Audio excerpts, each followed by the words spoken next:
Bonjour les petits loups, alors aujourd'hui nous allons voir comment mener un calcul de masse lorsque les seules données dont on dispose sont la masse volumique du matériau qui compose l'objet et son volume. Pour cela, résolvons le problème suivant. Enda, chasseuse d'or, a trouvé une pépite. Le prix de l'or est 47 € par gramme. Elle n'a pas de balance, mais uniquement une éprouvette graduée qu'elle utilise pour déterminer le volume de la pépite par déplacement d'eau. Le volume de cette pépite est 15 cm3. Ses recherches lui fournissent l'information suivante. La masse volumique de l'or est 19,5 g par cm3. Quelle est la valeur de la pépite? Dans cet exercice, le prix de la pépite dépend de la masse. Or, Enda n'a pas de balance pour la mesurer, cette masse. La stratégie de Enda, qui est décidément très maligne, a donc été dans un premier temps de mesurer le volume par déplacement d'eau, puis dans un deuxième temps, d'utiliser ce volume et la masse volumique de l'or afin de calculer la masse de la pépite.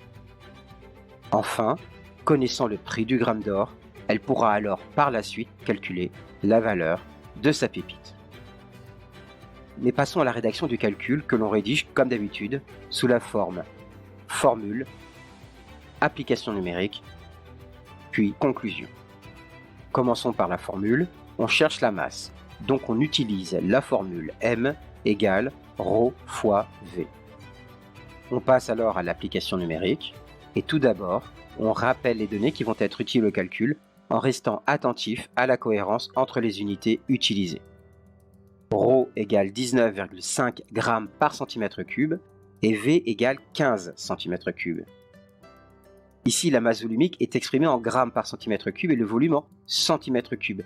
Il y a donc bien cohérence, puisque l'on reconnaît cm3 à chaque fois. Par ailleurs, comme dans grammes par cm3, on retrouve l'unité gramme, nous pouvons en déduire que le résultat sera exprimé en grammes.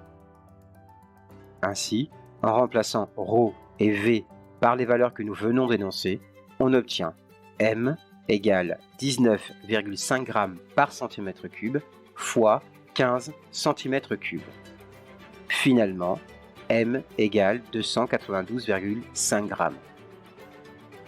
On finit en rédigeant une phrase de conclusion.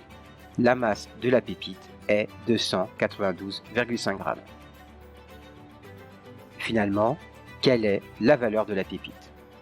Comme le prix de l'or est fixé à 47 € par gramme, alors 1 gramme d'or coûte 47 €. Et comme la masse d'or et la valeur de la pépite sont proportionnelles, si la masse est 292,5 fois plus grande, alors la valeur de la pépite sera aussi 292,5 fois plus grande.